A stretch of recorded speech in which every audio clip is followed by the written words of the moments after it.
Regular molecule की याद रखिए, रेगुलर मालिक्यूल की शेप और ज्योमेट्री दोनों क्या होती हैं? सेम होती हैं। ये सेंटेंस मैं लिख रहा हूँ, बहुत ही इंपॉर्टेंट है। ज्योमेट्री और शेप दोनों क्या होती है? सेम होती हैं। कैसे ज्योमेट्री और शेप सेम होती हैं? आप लोग चेक कर लें। इस मालिक्यूल की इलेक्ट्रॉनिक ज्योमेट्री क्या है? इस मालिक्यूल की इलेक्ट्रॉनिक ज्योमेट्री जो है, इस मालिक्यूल की जो इलेक्ट्रॉनिक ज्योमेट्री है वो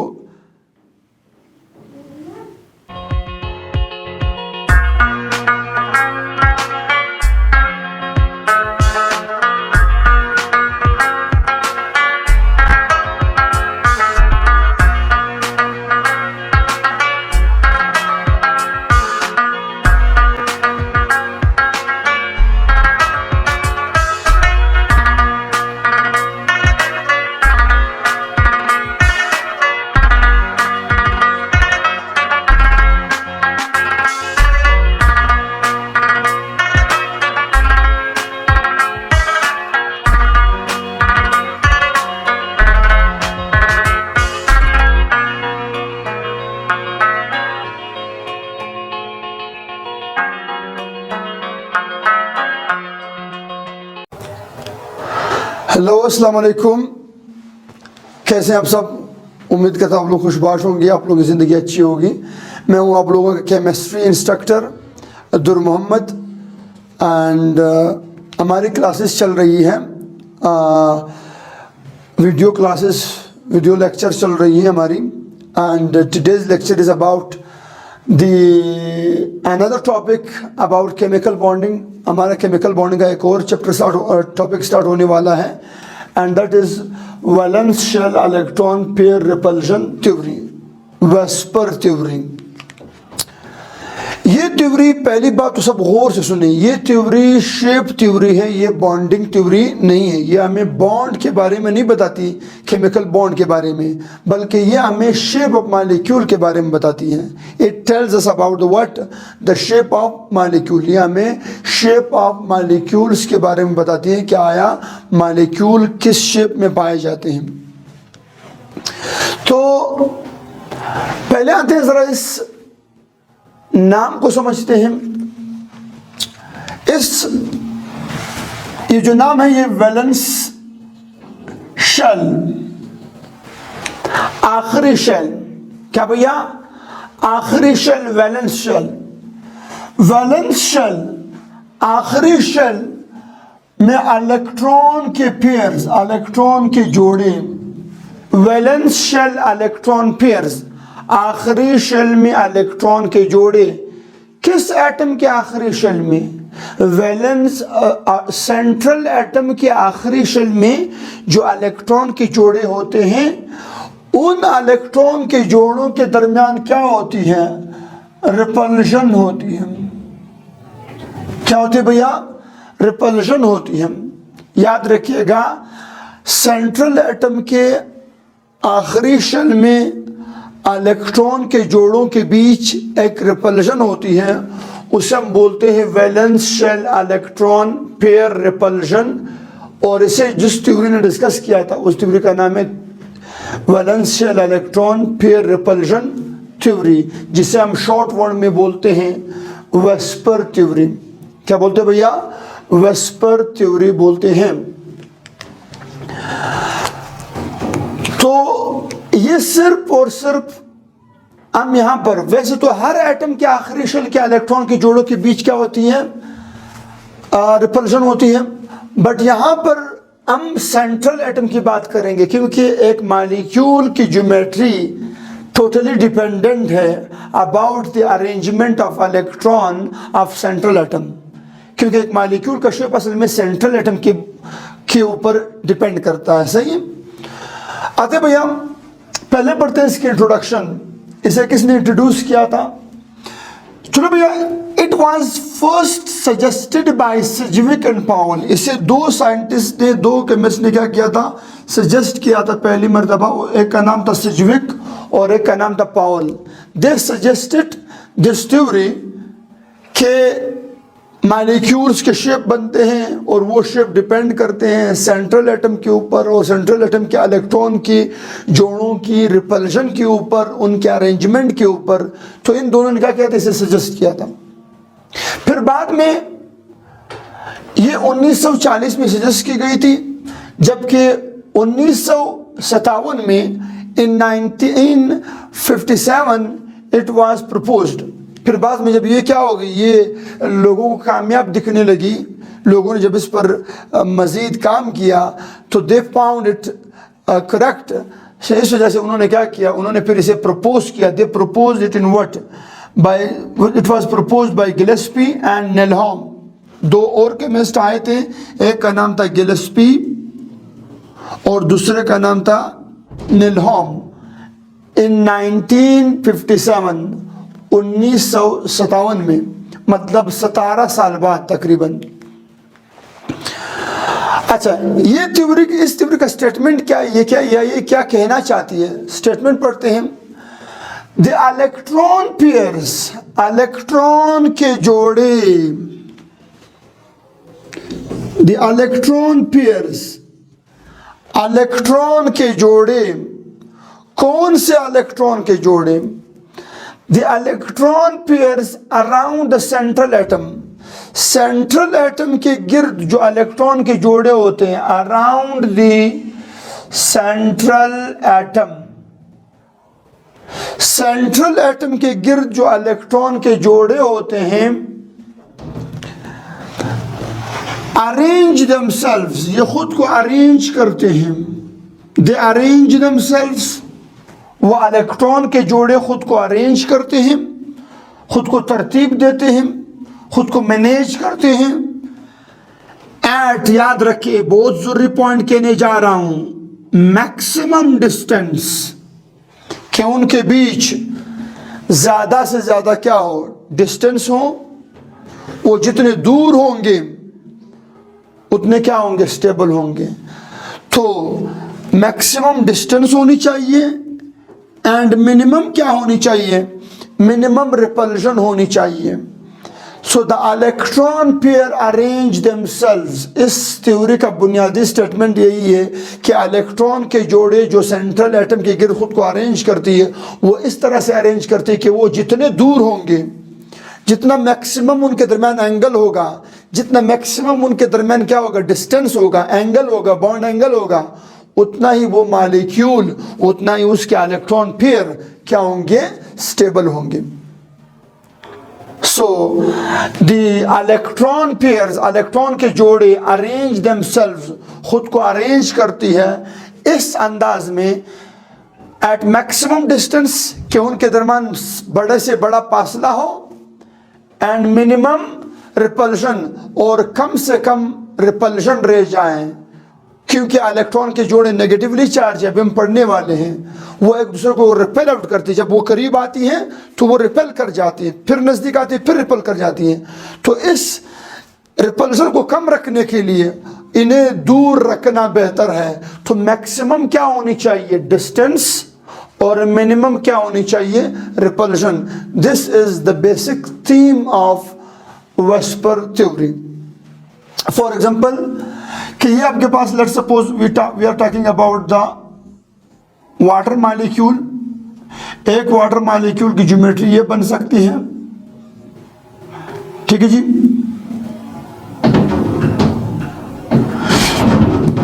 क्या सकती है भैया, एक वाटर मॉलिक्यूल की ज्योमेट्री हमारे पास कुछ यूं बन सकती है,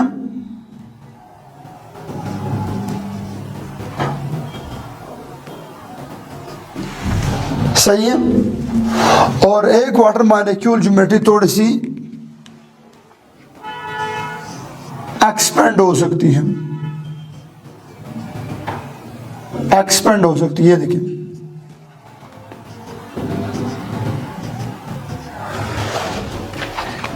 ये ज्योमेट्री सही नहीं है, क्योंकि यहां पर बॉन्ड एंगल क्या है, कम है, मतलब बॉन्ड डिस्टेंस क्या है, यहाँ पर bond distance, sorry bond angle, यहाँ पर बॉन्ड एंगल क्या है, यहाँ पर बॉन्ड एंगल कम है। तो हमें पता है रिपल्शन क्या होगी, रिपल्शन मैक्सिमम होगी, रिपल्शन क्या होगी, मैक्सिमम होगी। और ये हमारे पास क्या है, अनस्टेबल स्टेट है। और ये मॉलिक्यूल, वाटर मॉलिक्यूल एक एंगल ये बना रही है, इतनी बड़ी एंगल बना रही है। यहाँ पर बॉन्ड एंगल क्या है, in this structure bond angle is high. जब बॉन्ड एंगल ज्यादा हो दूसरे के मुकाबले में, तो वहां पर रिपल्शन ऑटोमेटिकली क्या हो जाती है, कम हो जाती है। रिपल्शन क्या हो जाती है भैया, उन इलेक्ट्रॉन के जोड़ों के बीच रिपल्शन क्या हो जाती है, मिनिमम हो जाती है, कम हो जाती है। और जहां पर जिस स्ट्रक्चर में मॉलिक्यूल के लिए रिपल्शन क्या हो, कम हो, उसी स्ट्रक्चर को, उसी शेप को वेस्पर थ्योरी जो है वो क्या करती हैं, वो उसे एग्जैक्ट स्ट्रक्चर मानती है, सही स्ट्रक्चर मानती है वेस्पर थ्योरी। क्लियर है भैया।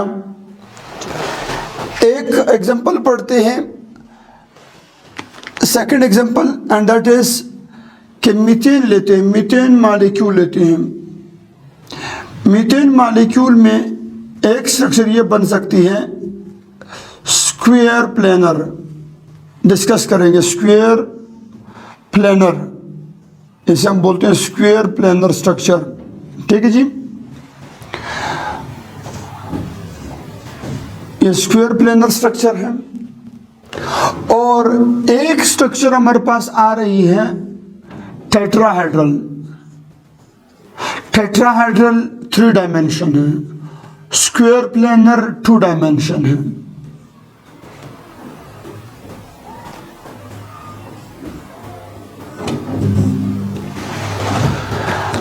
ये स्क्वायर स्ट्रक्चर है और ये स्क्वायर स्ट्रक्चर हमारे पास क्या है, ये स्क्वायर स्ट्रक्चर है और ये स्क्वायर स्ट्रक्चर हमारे पास क्या है, this is square planar and it is 2 dimension. और यहाँ पर एंगल क्या आ रही है, angle is, bond angle is 90 degree. कितने एंगल आ रहे भैया, 90 डिग्री आ रही है। और यहाँ पर जो बॉन्ड एंगल आ रही है, this bond angle is 109.5 degree, 109.5 degree. अब मुझे बताएं मीथेन मॉलिक्यूल कहाँ पर स्टेबल है, मीथेन मॉलिक्यूल कहाँ पर स्टेबल है। एक मीथेन मॉलिक्यूल आप लोगों के पास ये आ रही है, this is your methane molecule. ये मीथेन मॉलिक्यूल है, यहाँ पर दरम्यान में आप लोगों को जो ब्राउन कलर की नजर आ रही, ब्लैक कलर की, that is what, that is carbon, hydrogen, hydrogen, hydrogen and hydrogen. सही है। एक स्ट्रक्चर ये है और इसमें कितना एंगल आ रही है, 90 डिग्री। आप लोग चेक कर सकते हैं कितनी एंगल आ रही है, each bond angle is 90 degree. Her bond angle कितना है भैया, हर बॉन्ड एंगल हमारे पास 90 डिग्री है। ठीक है जी। और एक हमारे पास ये स्ट्रक्चर आ रही है, this structure is called tetrahedral, this is 3 dimension. ये क्या भैया, ये 3 डायमेंशन, आप चेक कर सकते हैं। ये 2 डायमेंशन है, ये आप बोर्ड पर ड्रॉ कर सकते हैं, it can be drawn on the board, ये बोर्ड पर ड्रॉ हो सकती है, इजी ड्रॉ हो सकती है। और ये 3 डायमेंशन नहीं है, ये 2 डायमेंशन है। और एक हमारे पास जो स्ट्रक्चर आ रही है वो ये वाली आ रही है, this structure is what, this structure is called tetrahedral structure. अब इस टेट्राहेड्रल स्ट्रक्चर को आप चेक कर लीजिए, आपके पास आ रही है टेट्राहेड्रल स्ट्रक्चर। इस टेट्राहेड्रल स्ट्रक्चर में ये जो बॉन्ड है ये बाहर की तरफ निकली हुई है, तो mean this structure is 3 dimension. ये स्ट्रक्चर क्या है भैया, ये स्ट्रक्चर हमारे पास 3 डायमेंशन है और ये स्ट्रक्चर हमारे पास क्या है, 2 डायमेंशन है। This one is 2 dimension, this one is 3 dimension. यहाँ पर जो एंगल बन रही, these angles are 109 degree, 109.5 degree है। और ये हमारे पास जो मॉलिक्यूल, ये मॉलिक्यूल मीथेन इस स्ट्रक्चर में पाई जा रही है। और यहाँ पर एंगल क्या है आ रही है, यहाँ पर एंगल आ रही 90 डिग्री और यहाँ पर आई 109। तो बताएं आप लोगों के ख्याल में कौन सा वेस्पर थ्योरी को ओबे कर रहा है, दिस स्क्वायर प्लेनर स्ट्रक्चर और दिस टेट्राहेड्रल। तो याद रखिए टेट्राहेड्रल स्ट्रक्चर में एंगल चूंकि ज़्यादा है, जहाँ पर एंगल ज़्यादा हो इससे मुराद वहाँ पर बॉन्ड दूर दूर है। चेक कर लें, वहाँ पर बॉन्ड क्या है भैया, वहाँ पर बॉन्ड हमारे पास दूर दूर आ रही है। यहाँ पर आपके पास बॉन्ड क्या है, दूर है, और यहाँ पर बॉन्ड क्या है, नज़दीक है। आप चेक कर सकते हैं यहाँ पर बॉन्ड क्या आ रही है भैया, यहाँ पर बॉन्ड नज़दीक आ रही है, ये चेक कर लें 90 डिग्री है। और वहाँ पर आपके पास बॉन्ड क्या आ रही है, यहाँ पर आपके पास बॉन्ड दूर दूर आ रही, येलो वाले में आप चेक कर, टेट्राहेड्रल में बॉन्ड दूर दूर है, जबकि स्क्वायर प्लेनर में बॉन्ड क्या है, स्क्वायर प्लेनर में बॉन्ड नज़दीक है। यहाँ पर 90 डिग्री है और यहाँ पर 109 है, तो हम बोलेंगे कि ये वाला structure according to VSEPR theory ये वाला स्ट्रक्चर क्या है, स्टेबल स्ट्रक्चर है, और ये वाला स्ट्रक्चर क्या है, अनस्टेबल स्ट्रक्चर है। होगी बात।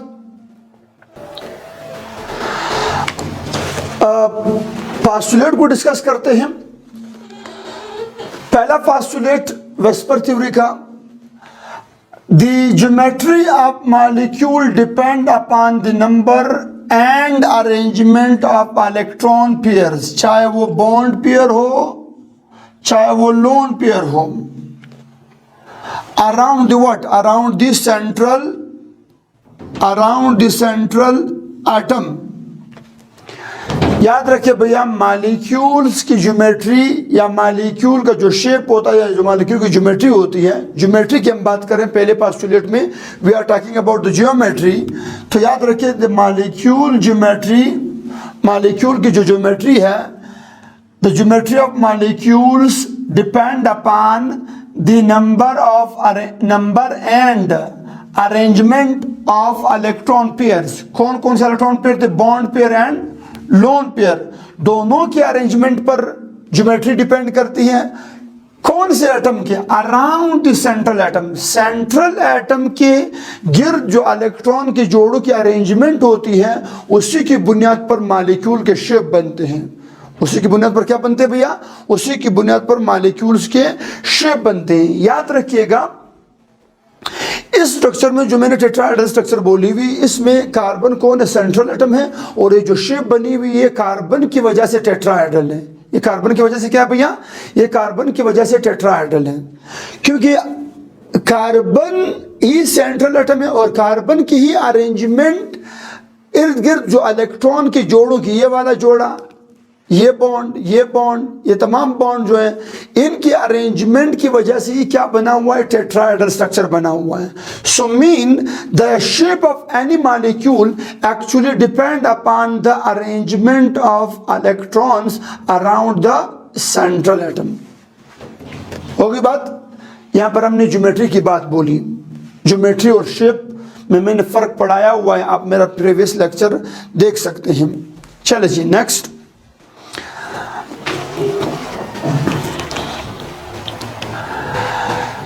फॉर एग्जाम्पल ये आपके पास वाटर मॉलिक्यूल है,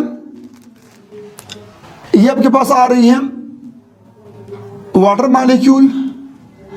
इस वाटर मॉलिक्यूल में एक तरह के हमारे पास इलेक्ट्रॉन के जोड़े हैं लोन पेयर्स,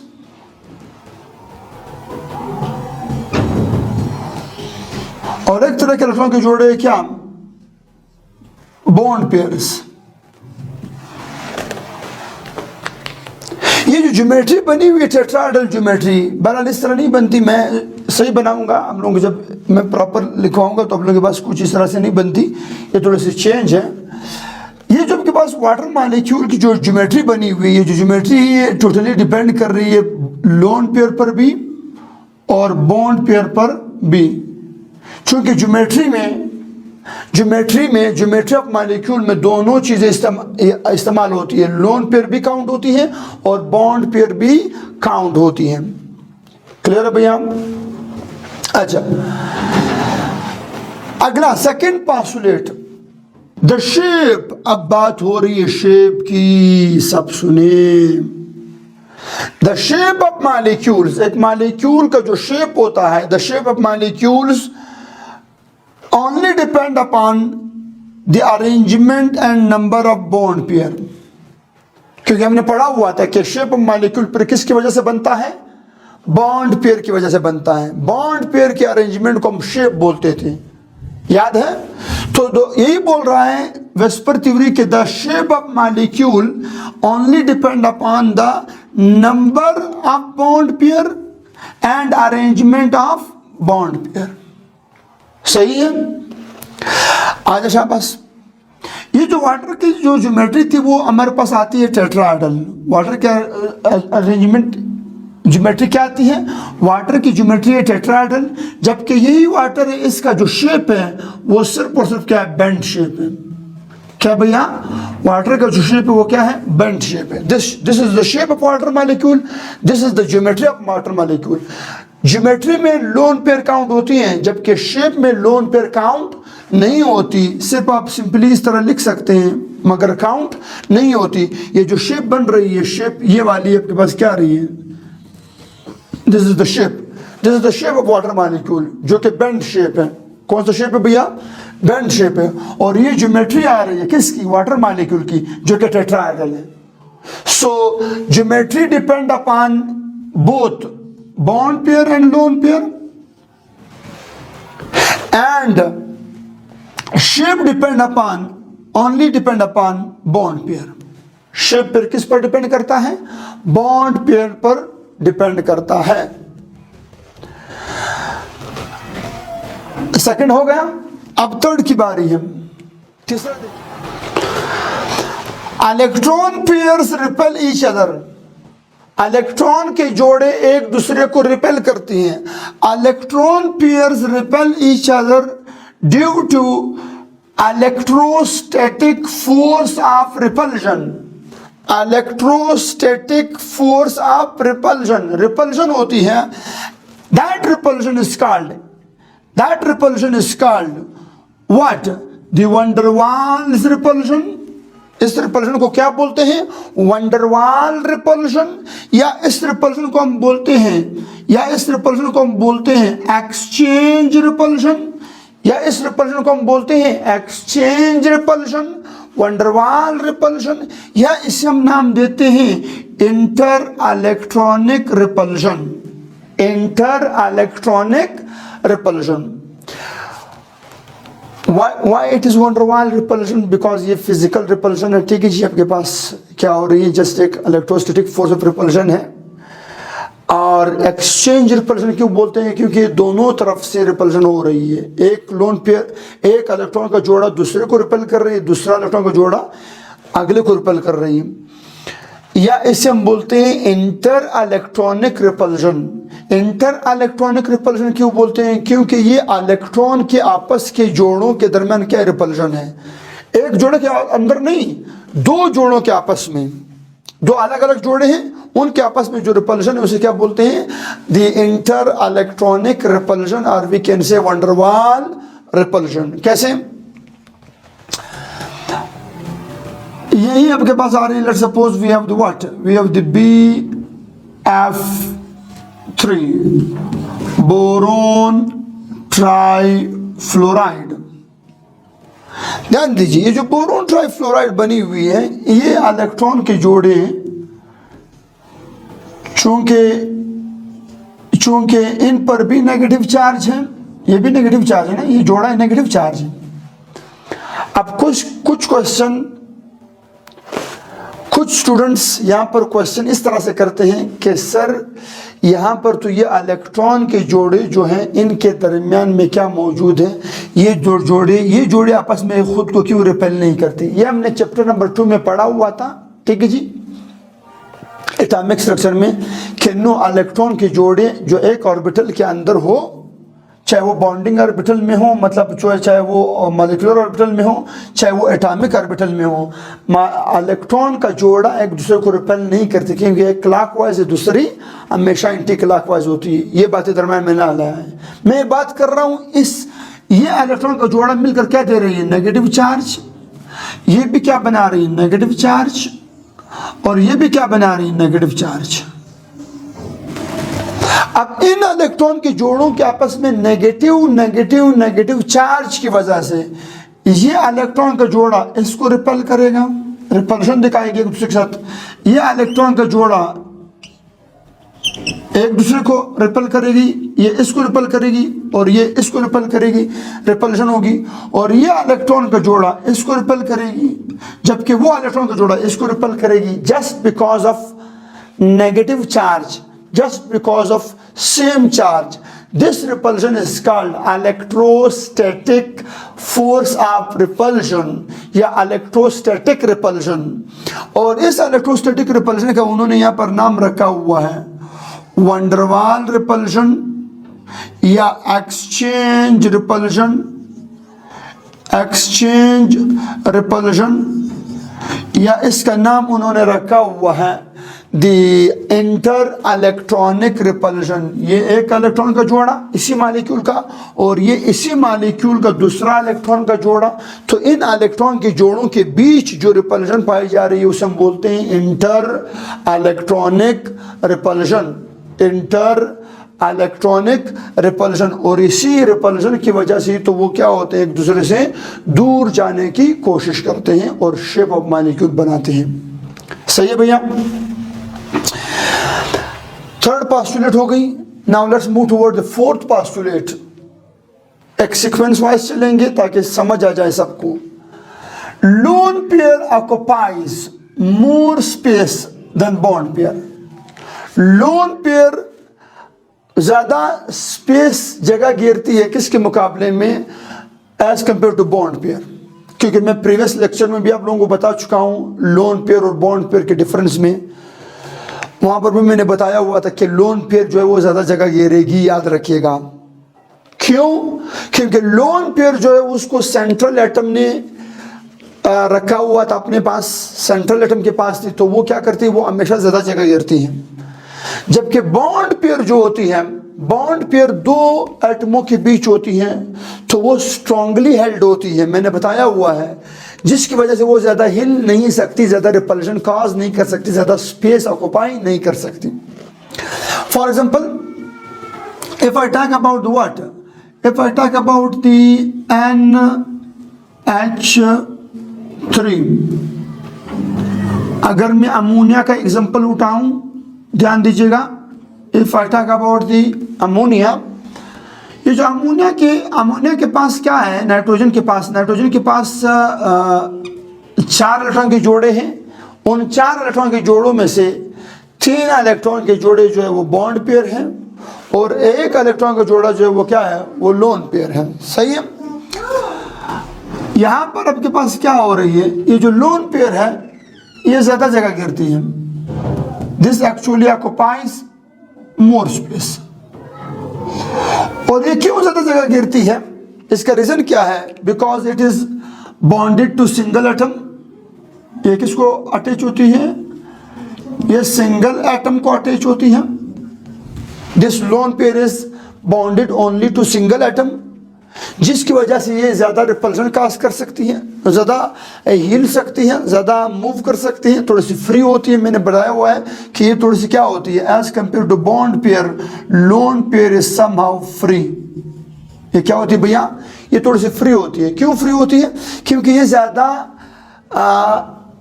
एक एटम को बॉन्ड होती है जो लूजली बॉन्ड होती है, और लूजली बॉन्ड होने की वजह से ये ज़्यादा हिल सकती है। ज़्यादा हिलने की वजह से थोड़ी सी फ्री होती है, जिसकी वजह से ये ज़्यादा स्पेस ऑक्युपाई करती हैं। एक मॉलिक्यूल में जो ज़्यादा स्पेस ऑक्युपाई करती है वो लोन पेयर ऑक्युपाई करती है, as compare to bond pair. Lone pair occupy more space. Lone pair क्या करती है भैया, लोन पेयर ज़्यादा जगह घेरती है। जबकि जब हम बॉन्ड पेयर की बात करते हैं तो बॉन्ड पेयर जो है, बॉन्ड पेयर 2 एटमों के बीच होती है। मतलब यहां पर हाइड्रोजन एटम ने भी पकड़ी हुई है इस बॉन्ड पेयर को, और इस नाइट्रोजन एटम ने भी क्या की हुई है, पकड़ी हुई है किस चीज को, बॉन्ड पेयर को। समझ आ रही भैया? अच्छा, तो अब जो बॉन्ड पेयर होती है, बॉन्ड पेयर हमने पढ़ी हुई थी कि बॉन्ड पेयर क्या होती है, बॉन्ड पेयर टाइटली हेल्ड होती है। क्यों tightly held? Because it is present between 2 atoms. ये कितने एटमों के बीच होती है? ये 2 एटमों के बीच पाई जाती हैं। It is present between 2 atoms. ये 2 एटमों के बीच होती हैं, इस वजह से ये टाइटली हेल्ड होती है, फ्री नहीं होती, ये टाइटली हेल्ड होती है। As compare to lone pair, bond pair थोड़ी सी टाइटली हेल्ड होती है।